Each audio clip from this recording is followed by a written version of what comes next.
കേൾക്കാതെ അയാൾ കാറും എടുത്തുപോയി. മാനസികമായി അയാളും തളർന്നിരിക്കാം. വളരെ സ്പീഡിൽ നിയന്ത്രണമില്ലാതെ അയാൾ കാർ ഓട്ടിച്ചുകൊണ്ടുപോയി. കൊല്ലിയിലേക്ക് മറഞ്ഞ് കാറിന് തീ പിടിച്ചു. ആ അപകടത്തിൽപ്പെട്ട് എന്റെ ഭർത്താവ് മരിച്ചുപോയി.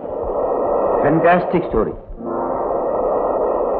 ദേവി വിചാരിച്ചാൽ നല്ല കഥകൾ എഴുതാൻ കഴിയും. കേട്ടോ മിസ്റ്റർ ഗോപിനാഥ്, ഇവിടെ നമുക്ക് പ്രോത്സാഹിപ്പിക്കുന്നു. ആരറിഞ്ഞു എന്റെ ഭാര്യ മലയാളത്തിലെ ഏറ്റവും നല്ല കഥയെഴുത്തുകാരിയാവില്ല എന്ന്?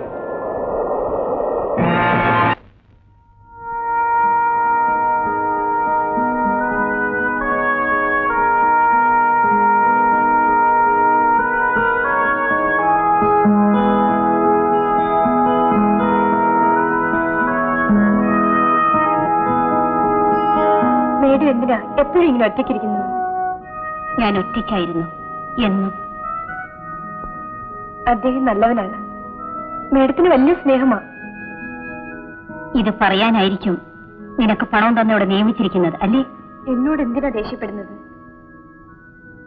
ജീവിക്കാൻ വേണ്ടി ഞാനിവിടെ ജോലി ചെയ്യുന്നു. അദ്ദേഹം എനിക്ക് ശമ്പളം തരുന്നു. ഇവിടെ അല്ലെങ്കിൽ മറ്റൊരിടത്ത് ജോലി ചെയ്യാതെ എനിക്ക് ജീവിക്കാൻ പറ്റും. എനിക്കൊന്നും കേൾക്കണ്ട. എല്ലാരും ചേർന്ന് എന്നെ തോൽപ്പിക്കാൻ ഇറങ്ങിയിരിക്കാണ്. അദ്ദേഹത്തെ മേഡം തെറ്റിദ്ധരിച്ചിരിക്കുന്നത് എന്തുകൊണ്ടാണെന്ന് എനിക്കറിഞ്ഞൂടാ. അദ്ദേഹം സിംഗപ്പൂരിൽ പോകുന്നതിന് മുമ്പ് ഒരുപക്ഷെ നിങ്ങൾ തമ്മിൽ വലിയ എന്തെങ്കിലും വഴക്കുണ്ടായി കാണും അല്ലേ? Get out. വാദിക്കാൻ വന്നിരിക്കുന്നു.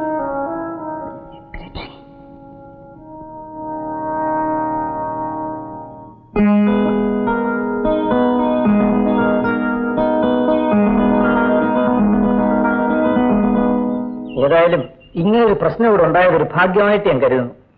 അല്ലെങ്കിൽ ബിന്ദുവുമായി പരിചയപ്പെടാനും ഇടയ്ക്കിടയ്ക്ക് ഇവിടെ വരാനും കഴിയില്ലായിരുന്നല്ലോ. എനിക്ക് പേടിയാണ്.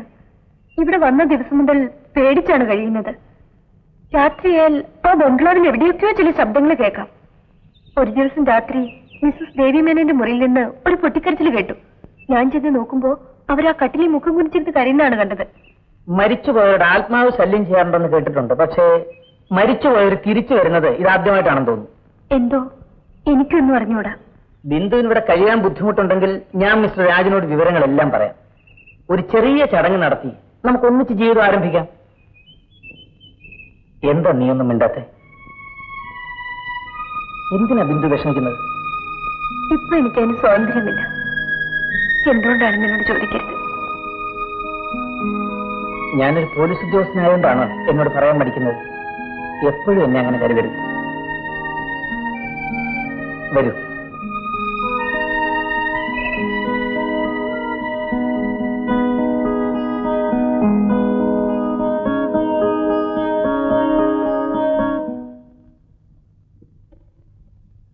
സാറേ, ശങ്കരി കണ്ടു. എന്ത് കണ്ടു? ഒരു കാഴ്ച, കാണാൻ പറ്റാത്ത കാഴ്ച. തുറന്നു പറയണോ? റബ്ബർ തോട്ടത്തിൽ സാറിന്റെ സെക്രട്ടറിയും നമ്മുടെ ഗോപിനാഥൻ സാറും കൂടെ കെട്ടിപ്പിടിക്കുന്നു, ഉമ്മ വയ്ക്കുന്നു. എനിക്കാണെ നാണം കൊണ്ട് വയ്യ. താനെന്തിനൊക്കെ നോക്കുന്നത്? അങ്ങനെ നോക്കി നിൽക്കുകയല്ലായിരുന്നു സാറേ. ഞാൻ ചന്തയിൽ പോയിട്ട് വരികയായിരുന്നു. തോട്ടത്തിലെത്തിയപ്പോ ഒരു പെണ്ണിന്റെ ചിരി. ഈ പട്ടാപ്പകലും പ്രേതം ഇറങ്ങിയൊന്ന് സംശയിച്ചു നോക്കുമ്പോഴെന്താ, എന്റെ മണ്ടക്കാട്ട് ഭഗവതി, പ്രേതത്തിന് പകരം പ്രേമം. താൻ വയ്ക്കോ. ഇക്കാര്യം തൽക്കാലം മറ്റാരും അറിയണ്ട. മനസ്സിലായോ? മനസ്സിലായി സർ. വയ്ക്കോ.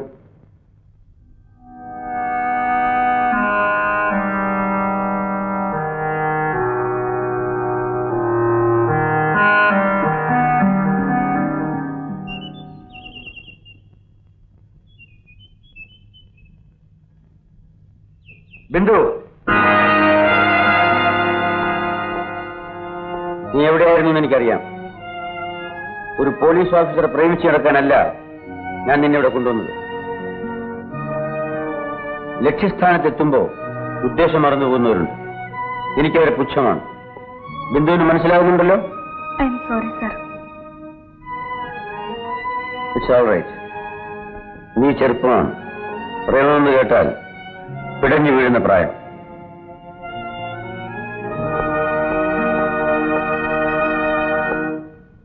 ഈ വീട്ടിൽ ഞാൻ അറിയാതെ ആർക്കും ഒന്നും ചെയ്യാൻ കഴിയില്ല. നിനക്കും നിന്റെ യജമാനത്തിക്കും ആർക്കും.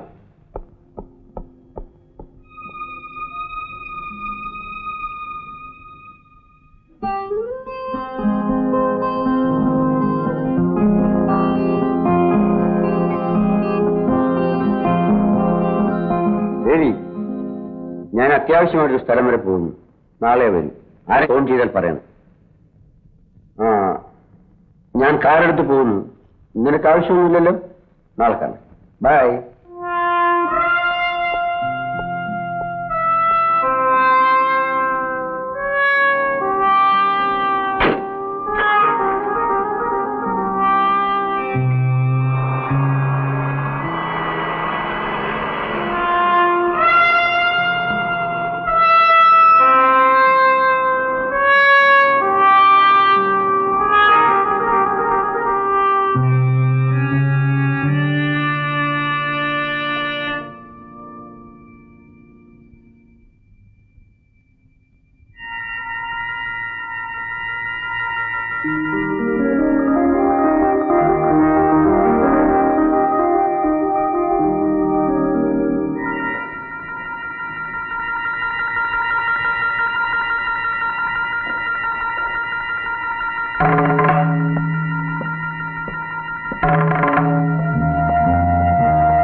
ഇപ്പോഴെങ്കിലും എന്റെ മുറിയിലേക്ക് കിടക്കണമെന്ന് തോന്നിയില്ലോ? ഞാൻ നിങ്ങൾ പോയോന്നറിയാൻ. പോയതായിരുന്നു. പക്ഷേ എന്തോ ഒരു തോന്നൽ തിരിച്ചു വരണമെന്ന്. ഒരു പക്ഷേ നിനക്കെന്നെ കാണണമെന്ന് തോന്നിയുണ്ടാവാം. നിൽക്കൂ, ഏതായാലും എന്നെ കാണാമെന്നല്ലേ. വരൂ. വിടൂ, ഇത് എന്റെ വീടാണ്. ഏത് മുറിയിലും കയറി ചെല്ലാൻ എനിക്ക് അധികാരമുണ്ട്. അതിനാരും പേടിക്കും വേണ്ട. കറക്റ്റ്. പിന്നെ നീ ഇങ്ങനെ ആവശ്യമില്ലാതെ എന്തിനു പേടിച്ചു കുറയ്ക്കുന്നു?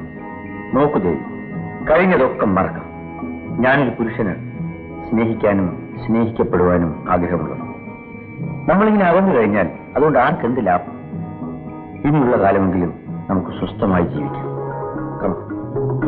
നിൽക്കൂ.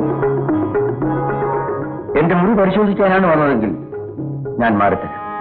എന്റെ മുറിയുടെ വാതിലുകൾ നിനക്ക് വേണ്ടി എന്നും തുറന്നു തന്നെ കിടക്കാം.